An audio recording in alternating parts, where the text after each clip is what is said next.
Hello, everyone. Thank you so much for being here. Today, I'm very excited to present my lecture recital based on my research in Alberto Ginastera's Impresiones de la Puna. So that's the start, and thank you so much for being here. Alberto Ginastera's Impresiones de la Puna is a work originally written for flute and string quartet in 1934, and then transcribed for flute and piano by the Colombian composer Gerardo Giraldo in 2024 at my request. This piece was inspired by the remote landscapes and Inca culture of the Argentinian highlands and delved into the Andean and Impressionist musical influences that shaped Ginastera's composition. Alberto Ginastera was born on April 11, 1916 in Buenos Aires, Argentina, the second son of Alberto Ginastera and Luisa Bossi of Catalan and Italian descent, respectively. At the age of 7, he began taking music classes in which, according to historian and musicologist Deborah Schwartz from University of Miami and author of the book Alberto Ginastera, a research and information guide, Ginastera didn't show a notable talent for music. Schwartz wrote, quote, "Although he began taking music lessons at the age of 7, his early progress was neither exceptional nor precocious. Rather, it predicted the path of a composer who meticulously crafted works would result from painstaking labor." End quote.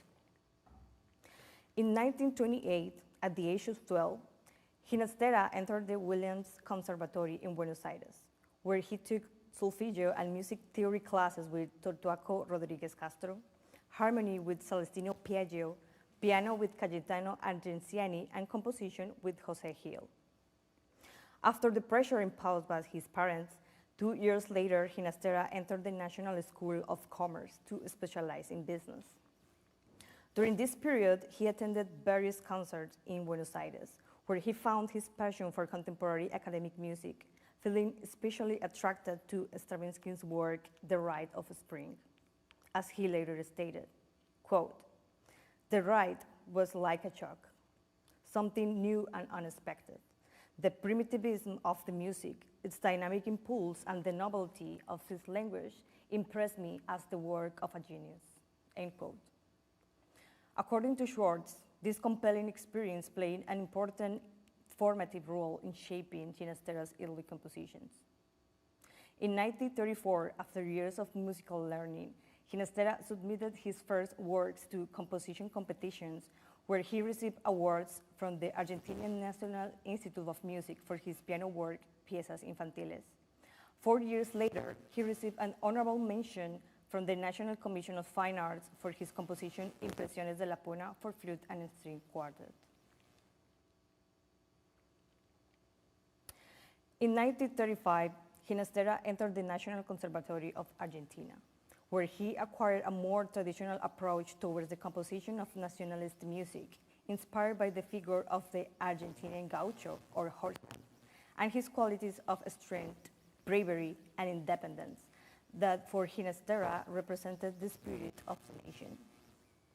His creativity and desire to explore led him to create a stylized ethnic perspective combining musical elements of Claude Debussy language, Wagnerian operas, and Italian verismo. This new perspective reflected his search for a distinct musical identity and a desire to establish himself on the international stage.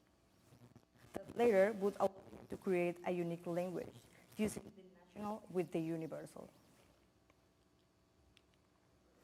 At the National Conservatory, he met a group of young Argentinian composers, including Juan Carlos Paz, who was one of the most important figures of Argentinian modernism and founder of the group. Other members included Juan José Castro, José María Castro, Luis Geneo, and Gerardo Gilardi. They conformed the Grupo Renovación, or the Renovation Group, whose aim was to revitalize Argentinian music through the application of modern composition techniques based on serialism and jazz. These interactions led him to reflect on his own musical style and to explore the combination of folklore and modern compositional techniques that would impact his future compositions. Although Debussy and Stravinsky were a great source of admiration and inspiration for Ginastera, he still felt that his path to create a true nationalist style lacked a clear direction, as he was interested in developing a national identity within his music. But he didn't want this identity to be limited to a narrow folkloric perspective. During the first half of the 20th century, Latin American countries were immersed in processes of building a national cultural identity. In Argentina, there was a growing interest in reclaiming popular and rural traditions, such as the figure of the gaucho, the Argentinian horseman, and elevating them to the level of a national symbol. This interest in the native became an inspiration for Ginastera, who saw in folk music and Argentinian landscapes a vehicle for creating a musical identity that represented his country. In 1940, after hearing pianist Arthur Rubinstein play Bela Bartok's Allegro Barbaro in a concert he held in Teatro Colón in Argentina, Ginastera felt that he had finally found that element that was missing from his vision. Ginastera said, quote, "I felt then the impact of the discovery, the bewilderment of a revelation. The Allegro Barbaro filled in all the gaps I felt in my conception of forging a national music," end quote. Bela Bartok's compositional style was known for its focus on the primitive, rhythmic energy and raw textures. The Allegro Barbaro makes intense use of rhythm and percussive textures, something Ginastera recognized as a powerful tool to evoke the richness and vitality of the Argentinian countryside, as seen in traditional dances like the malambo. This rhythmic approach offered him a new way to represent the national sense without relying on literal folk melodies, instead capturing their spirit through energetic rhythms and pulses. Now we will hear an excerpt from the Allegro Barbaro, composed in 1911 by Bela Bartok.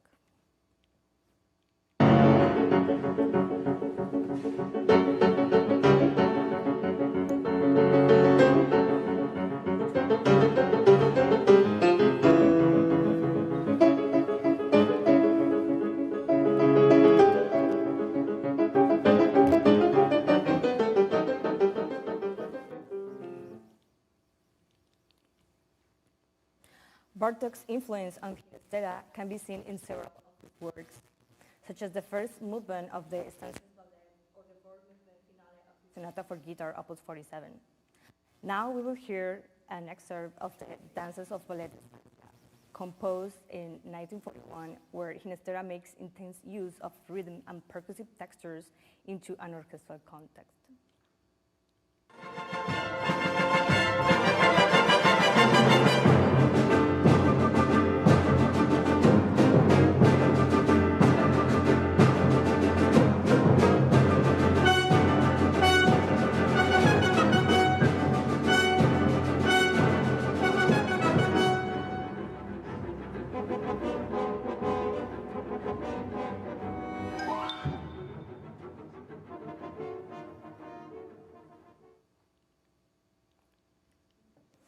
Although it was believed Ginastera initially divided his compositional works into three periods, he later divided it in two large stages: the objective period from 1937 to 1947, and the subjective period from 1947 to 1958. In an interview with pianist Lillian Tan, professor at the University of Wisconsin, he emphasized the exclusion of his indigenous works his folkloric musical conception, as his intention was not about using Incan folk music directly, but about capturing a deeper, more spiritual essence of these ancient civilizations. Quote, "I think there are not three, but two periods. The first I will call tonal and polytonal. The second period where I use atonality, but at the moment I am evolving. Going back to the primitive America of the Mayas, the Aztecs, and the Incas, this influence in my music I feel as not folkloric, but as a kind of metaphysical inspiration. In a way, what I have done is a reconstitution of the transcendental aspect of the ancient pre-Columbian world. Some Inca survives, you know, but it's very elementary, pentatonic like Chinese, very primitive. I do use that, but transformed by imagination and inspiration, end quote. This reflected Ginestera's commitment to continuous evolution, even as he draws inspiration from past civilizations, while others might focus on developing a musical language faithful to these thematic frameworks. Ginestera's true goal was to capture and recreate the profound and mystical elements of these cultures, rather than merely imitating their structural characteristics. Ginestera's first period was a nationalist style. Nationalist composers seek to express their nation's cultural identity, history, and spirit through their compositions. It involves the use of folk music, traditional rhythms, melodies, and themes from a country's indigenous culture. The goal is to create a unique national sound that distinguishes the music of one country or region from another. It gained significant momentum in the 19th and early 20th centuries, as countries sought to assert their cultural independence and identity, often in response to political struggle or colonial dominance.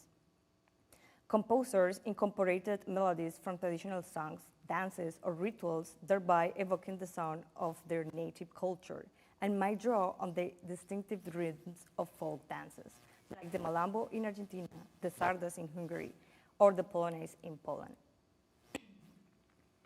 Folk music often uses unique scales or modes, harmony and tunings that give it a distinct sound.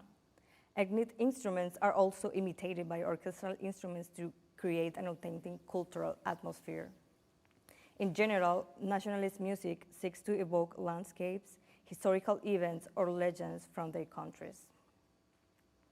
Ginestera, like many others, used countryside symbols and pre-Columbian history as a source of inspiration to keep the sense of Argentinian culture alive. Nevertheless, Ginestera's search for a musical language that reflected the culture and tradition of the country was not just a way to draw inspiration, but to communicate the essence of Argentina to the world. As Argentina was striving for its own cultural independence during the early 20th century, Ginestera wanted to ensure that the nation's music was recognized as distinct and valuable in the broader world of classical music. He frequently used Argentinian folk rhythms and dance forms, such as the malambo, a fast-paced dance traditionally performed by gauchos, to reflect the vibrancy and spirit of rural Argentinian culture, but fusing these elements with European compositional techniques. This is the reason he called his first period objective nationalism. Works of this period were Danzas Argentinas, Opus 2, written in 1937, and Obertura para el Fausto Criollo, from 1946, characterized by the explicit use of musical folkloric elements. Now we will hear an excerpt from the Obertura para el Fausto Criollo, where Ginestera depicts the figure of the gaucho through the use of syncopated rhythms like the samba and malambo.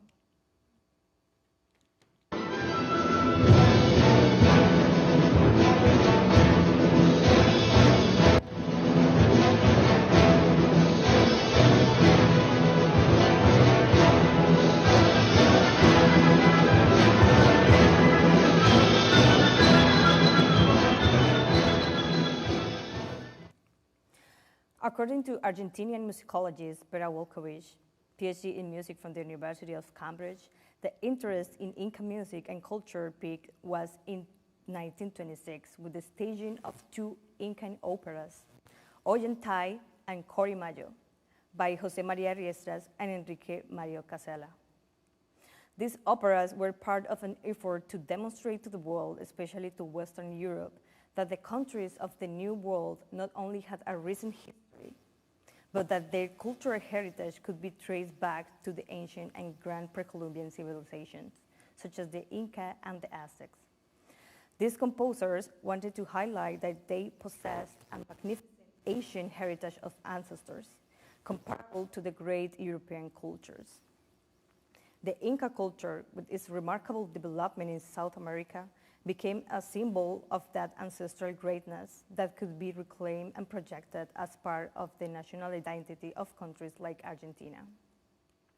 The fascination with all things related to the Incan Empire led to the belief that Incan music, often thought to be based on the pentatonic scale, a 5-note scale commonly found in folk and indigenous music, had a significant impact on the development of folk music in the region. In Argentina, two specific folk genres, the triste and the vidalita, were thought to have roots in Inca traditions.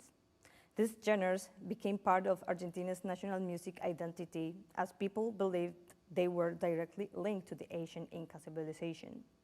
But highlighting these folk forms as Incan in origin, Argentinians were able to connect their cultural identity to an ancient and revered civilization, lending historical depth and prestige to their national music.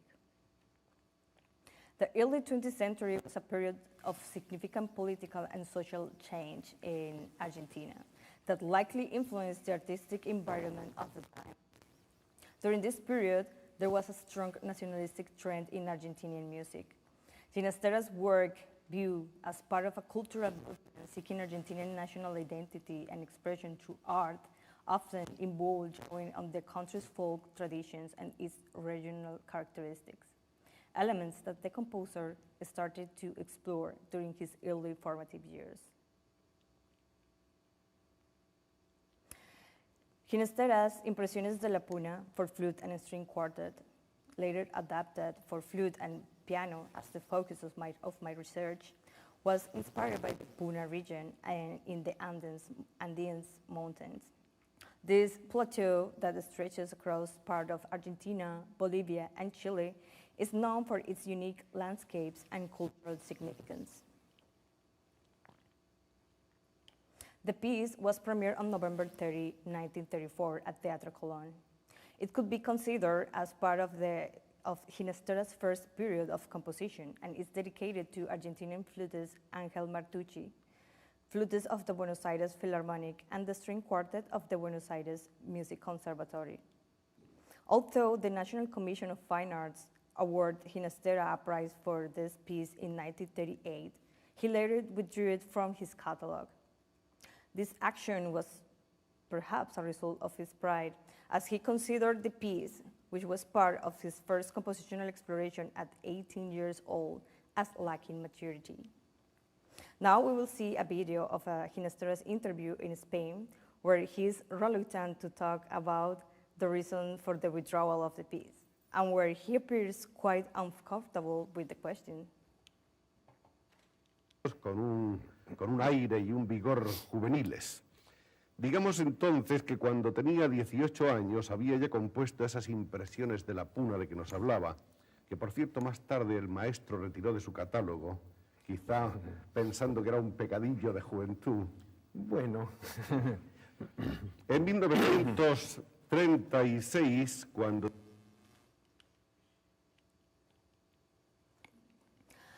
According to Schwartz, Ginastera demonstrated an affinity for the cultural traditions of northwestern Argentina and the Andes at the beginning of his career, and he rekindled this interest in his final compositions. He therefore represented instruments for Argentinian regions in his early and late music. One archetypical Andean instrument that he evoked was the quena, a vertical notched flute made of cane and bamboo, for he names Impresiones de la Puna first movement title.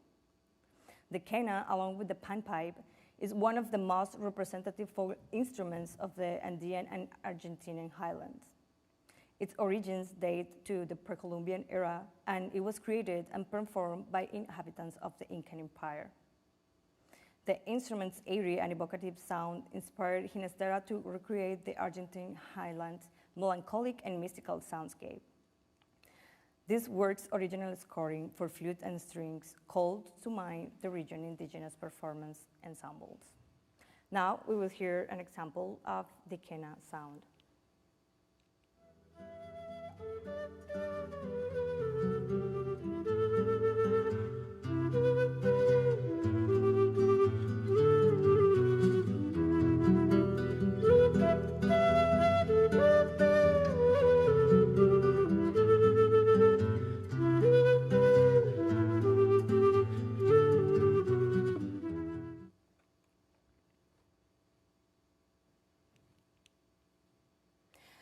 The first movement of Impresiones de la Puna is in ternary form.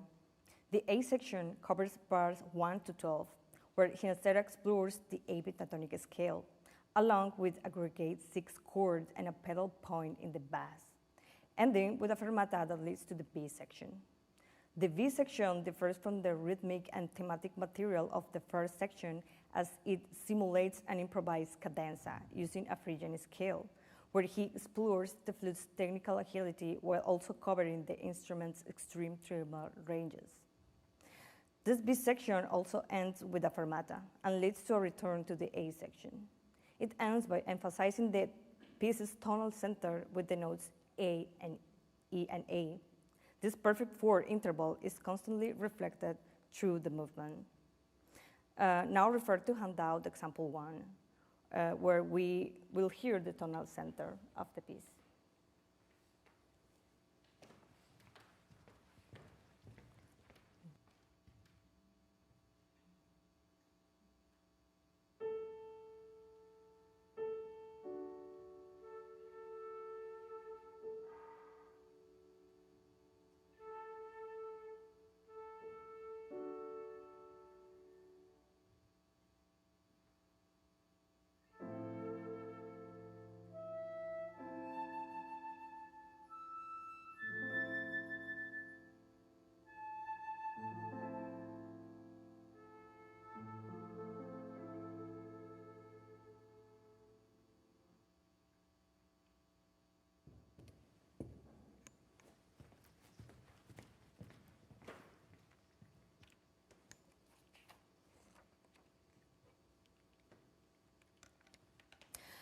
Inca music, like many indigenous traditions from the Andes, is characterized by the use of pentatonic scales, 5-note scales that produce a distinctive evocative sound tied to ancestral roots.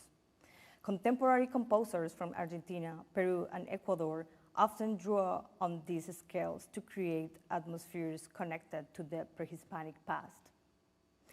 In the first movement, several folk elements are present, including the use of the pentatonic scale. According to Raul and Margaret de Harcourt, authors of the book Inca Music and Its Survivals, the Quechua people use a 5-note scale without semitones, pitch, or harmonic shifts, generally limiting their music to a succession of 2 simple chords, major and minor. Much of their pure music, by which I mean untouched by European influences, was monodic, meaning it employed a single melody without accompaniment. Most wind instruments of Quechua origin, such as the quena, were crafted to fit this scale structure. As you can see in image number 1, the pentatonic scale used by the Incas can be compared to a major scale starting on C, but with the semitones and octave removed, resulting in C, D, E, G, A notes. However, a key characteristic of Inca melodies is their descending motion, which leads to a pentatonic scale stepping down from A to C, as we can see in the image number 2. This descending form has been classified as mode 1 to differentiate them from other modes derived from this pentatonic scale.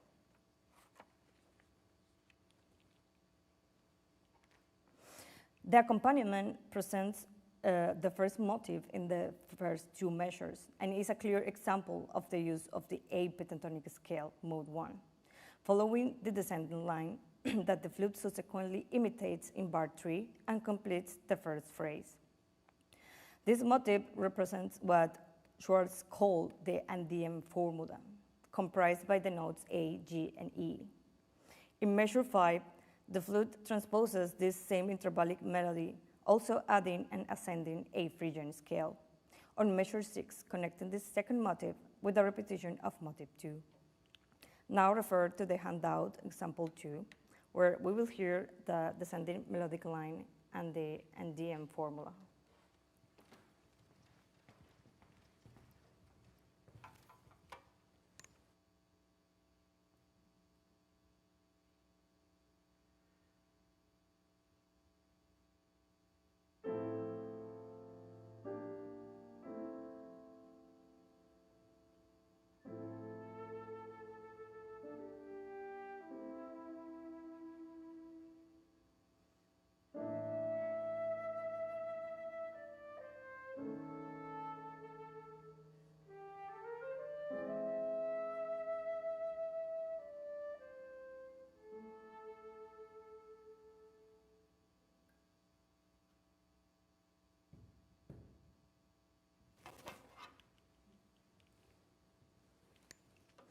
Ginastera reflects primitive Inca music monadic character in the cadence of measure 13.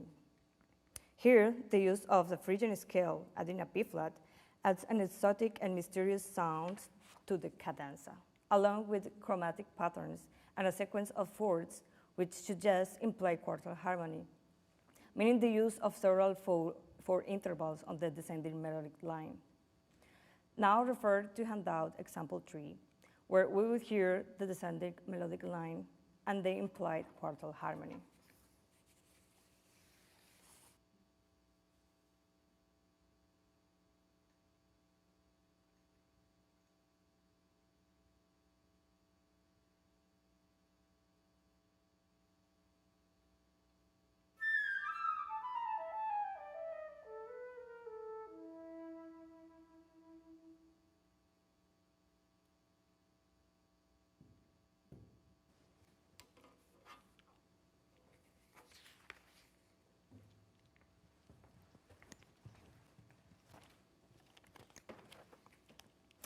The second movement is titled Canción, which means song. Ginastera's choice of the name Canción probably reflects the movement's song-like quality and its emotional depth, which is characteristic of traditional Andean music. In this movement, Ginastera incorporates two traditional elements of Andean folk music that features mournful cadences that echo between the flute and the piano, reflecting the Yaraví genre, a traditional form of folk music that often refers themes of love, loss, and longing, which is known for its slow, melancholic, and expressive qualities that we will explore during the analysis of the B section. We also find the influence of the Argentinian samba, which is different from the Brazilian samba. While it is more common to find sambas written in major keys, there is also a variety of sambas in minor keys with a melancholic character, as is the case here. The samba has a rhythmic peculiarity. The accompaniment is often written in 6/8 meter, while the melody emulates or is intentionally written in 3/4, creating a game of polymetric exchanges through the piece.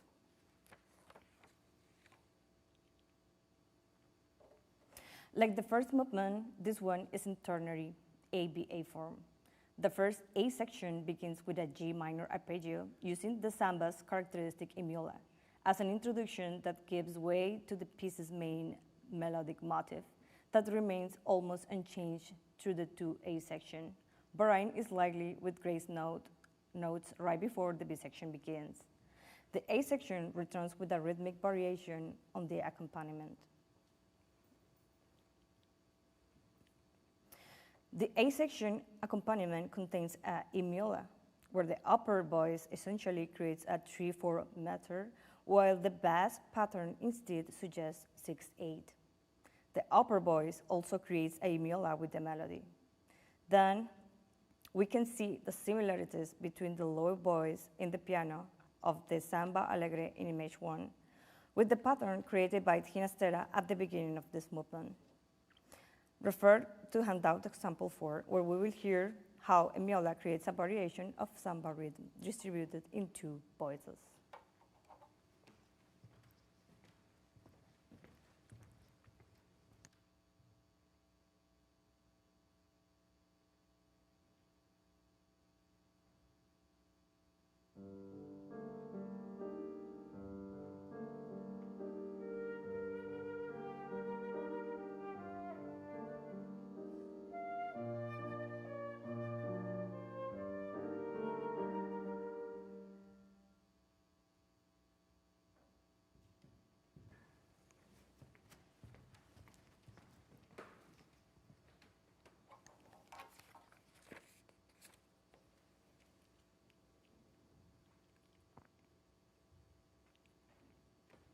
In the A1 section, a samba rhythm variation in the accompaniment is clearly inspired on the bass drum rhythmic pattern as shown in the next video example.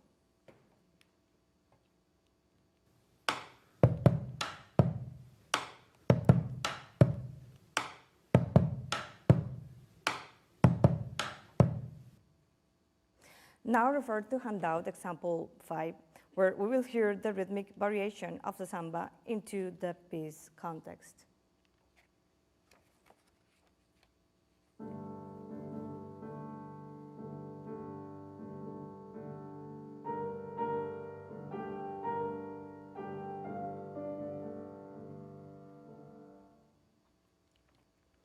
The earliest form of Andean music, which are played exclusively with wind and percussion instruments, the pentatonic melodies are typically guided by parallel perfect fifths and fourths, often used for harmony. This technique helps to maintain the melodic line simplicity and purity, accompanied by another panpipe playing the same melody, a fourth or fifth below.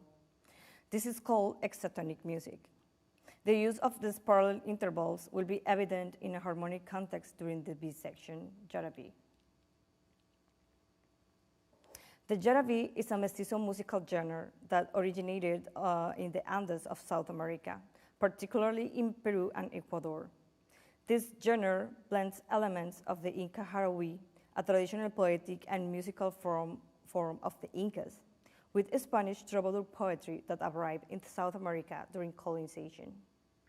The Andean indigenous people had various songs or jarabis that fit the collective feeling of festivities, beliefs, and experiences of the community. In pre-Columbian times, all the songs they used for happy or sad rituals were jarabis. However, during colonial times, the word jarabi began to be used to refer only to the sad song. One of these musical traits is a mix of minor and major modes, often beginning phrases with a 6 chord or following a 1 chord with a 6. Now we will hear an excerpt of a song named Tristes Alegrías by the Ecuadorian composer Curcio Duran, performed by pianist Alex Alarcón, and this is inspired on the traditional jarabi.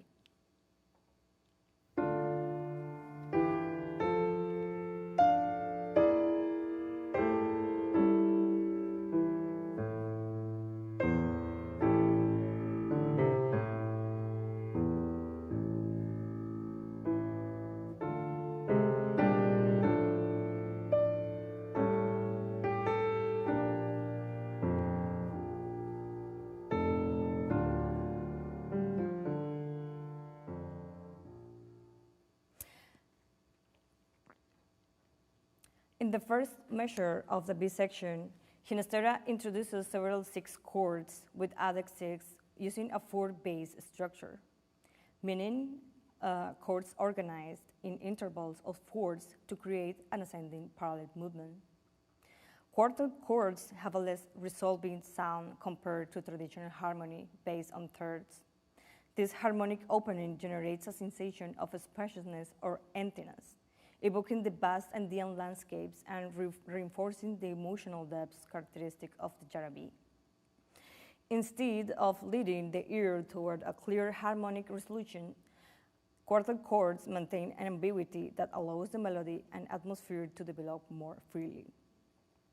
Use of quartal harmony can also be interpreted as a bridge between the traditional and the modern. While jarabi is a traditional form, the use of more modern techniques such as quartal harmony reinterprets that tradition. The composer uses the Schwartz called Ginastera's symbolic chord. This chord consists of a stack of perfect fourths, augmented fourths, and diminished fourths, creating this distinctive and evocative sound. Now refer to handout example 6, where we will listen to the use of parallel fourths within the B section.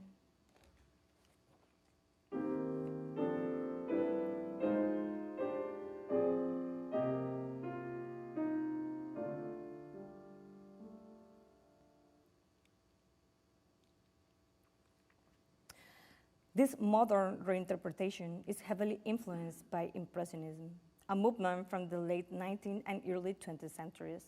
Composers like Debussy used rich timbres, harmonic experimentation, and rhythmic fluidity to create musical images rather than follow strict forms. This had a strong impact on Ginastera's and his peers, who aimed to combine modern techniques with nationalistic elements. By using Impressionism atmospheric qualities, Ginastera reimagined traditional forms in a modern way. This approach keeps a link to the past while introducing a contemporary sound. The use of parallel intervals in Impressionism, for example, creates a sense of fluidity and ambiguity, which further enhances the blend of tradition and modernity in his music. For example, Debussy's use of parallel chords in pieces like The Sunken Cathedral creates a shimmering, otherworldly effect that is a hallmark of Impressionism. Ginastera employs this technique with a keen awareness of its similarities, crafting a musical environment that evokes the natural Andean landscape while drawing parallels to the ethereal atmospheres found in Impressionist compositions. The example 7 shows a fragment of the Sunken Cathedral, where use of parallel 5 and 4ths along with pedal points contribute to the characteristics described before, noticing a resemblance to Ginastera's use of parallel 4ths on example 6, Charabi.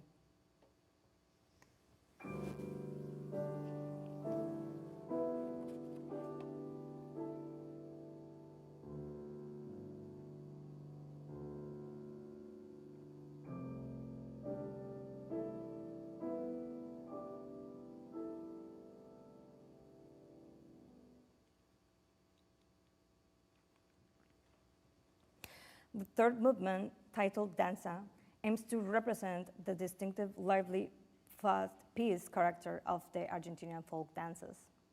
The danza is in A minor, and it is in ternary form, containing 3 themes in the A section, and the Andean formula on theme 1. This is followed by a contrasting slow B section. The A section begins with a tetrachord pattern in A minor with an added sixth, followed by an A major flute melody based on the pentatonic scale. This is then repeated in the accompaniment with the flute counterpoint. A new flute melody briefly appears at C major on B section before returning to A minor, and it is also repeated in the accompaniment. Both melodies use the A pentatonic scale. Now refer to handout example 8, where we will hear the pentatonic Andean formula on theme 1.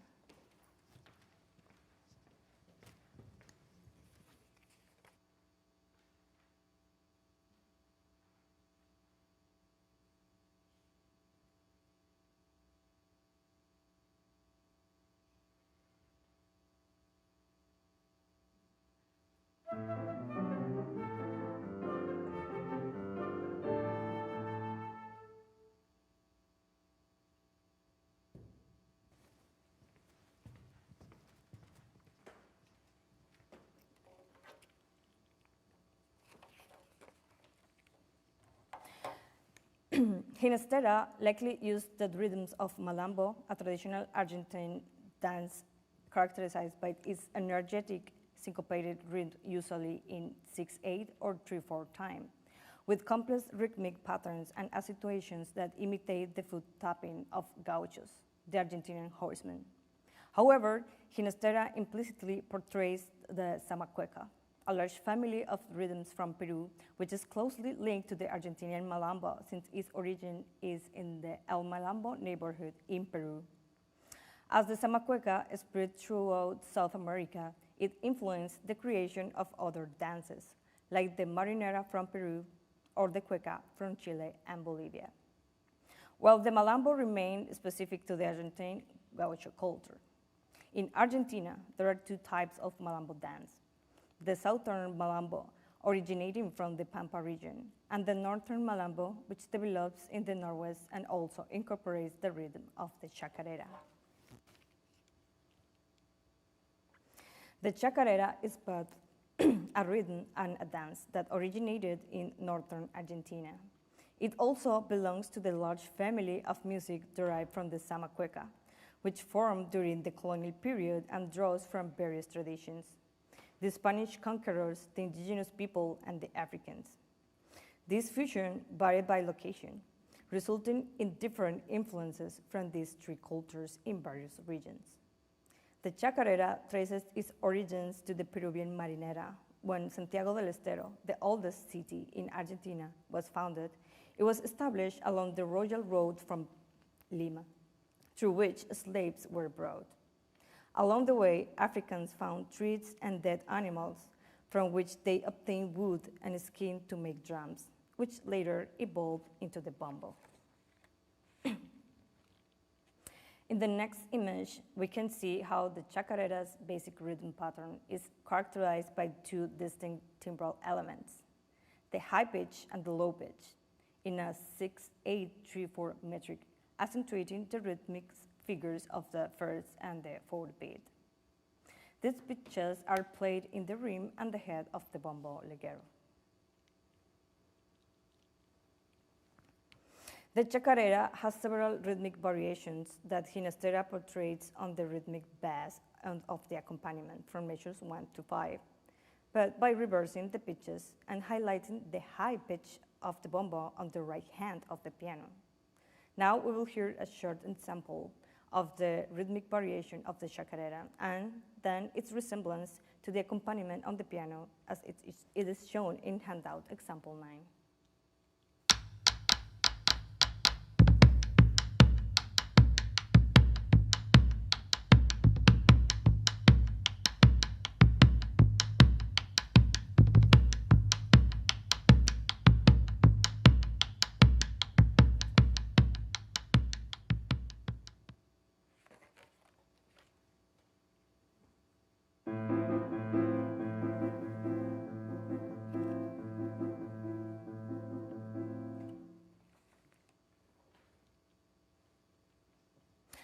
Ginastera imitates the footwork of the traditional malambo dance through the rhythmic drive and articulations.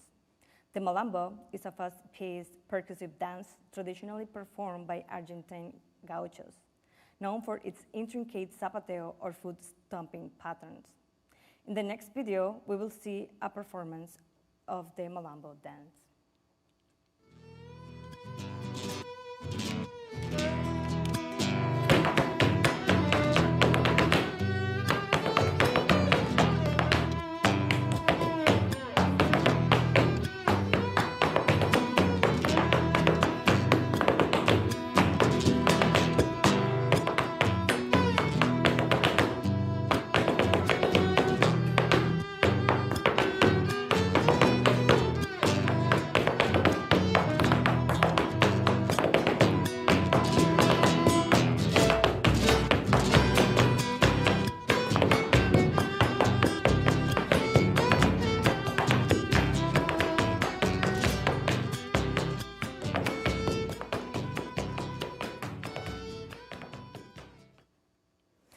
Ginastera mirrors the zapateo by employing sharp, rhythmic accents, rapid note repetitions, and syncopated patterns in the music. Now refer to handout example 10, where we will hear the staccato and accented downbeats that evoke the energetic footwork characteristic of the malambo, while the rapid rhythmic changes will reflect the agility and precision of the dancer's feet.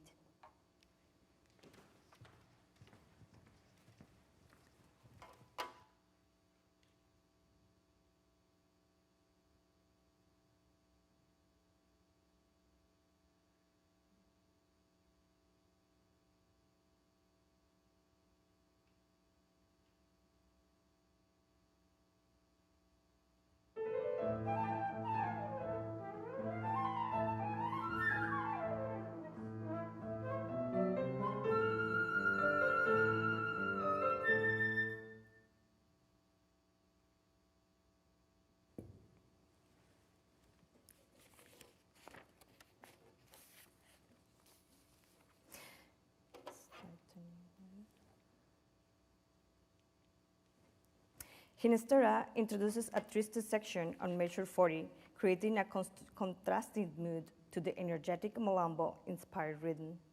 The triste is a traditional Argentine folk song form, characterized by its slow, melancholic, and expressive nature. In this section, Ginastera slows down the tempo, shifting from the energetic, percussive feel of the malambo to a more introspective and lyrical passage. The harmony is simple, tragic, and contrapuntal, with less rhythmic drive, creating a sense of sorrow and longing. The flute melody in A minor on measure 43 goes through a brief tonization on C major on measure 48, with some ornamentations at the beginning of the phrase, making it more flowing and emotionally charged, where the flute plays with a soulful legato phrasing that reflects the lament-like character of the triste. This emotional shift adds depth to the movement, highlighting the expressive range of the music. The triste section evokes the vast, melancholic landscapes of Argentina's countryside, allowing a poignant contrast before returning to the lively dance rhythm of the danza.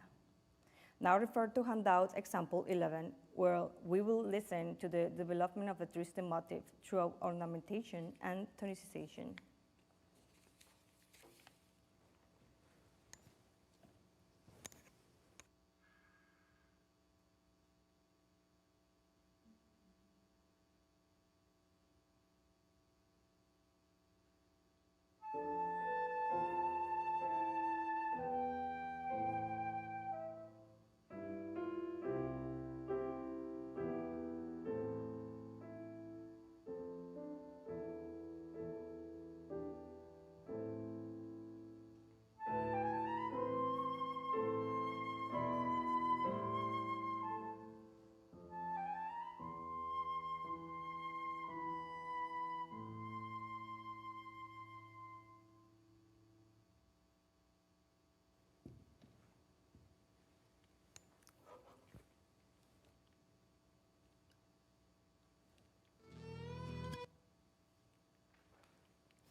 Although Ginastera, in his later years, seeing it as a joyful work that didn't fully reflect his artistic growth, chose to withdraw this piece from public performance and his catalog, its rediscovery in the 1970s brought attention to its importance.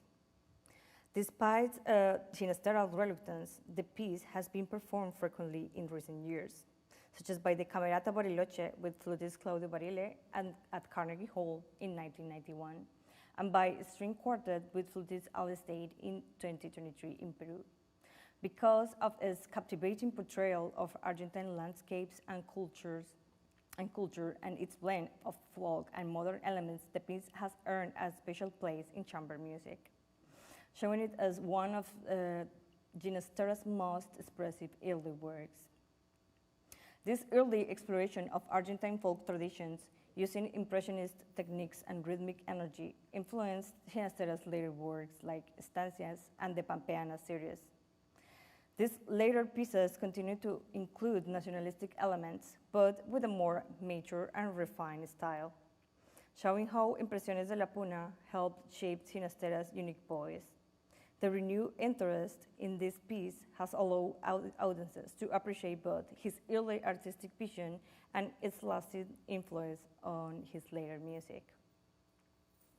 From a performance perspective, Impresiones de la Puna holds particular significance, offering an expressive and technically engaging role. In the arrangement for flute and piano by the Colombian composer Gerardo Giraldo, the primal essence of the piece remains, allowing the flute to play a central part in evoking the Andean landscape, using lyrical lines and ornamentation that mimic the sounds of indigenous quena, while also incorporating the rhythm of the malambo, blending the indigenous melodic qualities with the pulse of rural Argentine folk traditions. This elevates the instrument's role, allowing flutists to explore a wide range of tone colors, emotional depth, and rhythmic vitality, enriching the flute repertoire within the context of Latin American music. Cher and I will now perform the three movements of Impresiones de la Puna.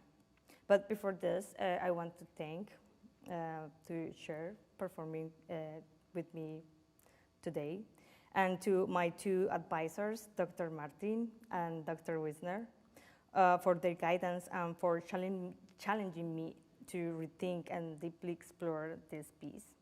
To my friends and my family for their support from the distance, and to my teacher, Geraldo Giraldo, for his collaboration in the adaptation of this piece. Thank you all for joining us today, and I hope you enjoyed the music.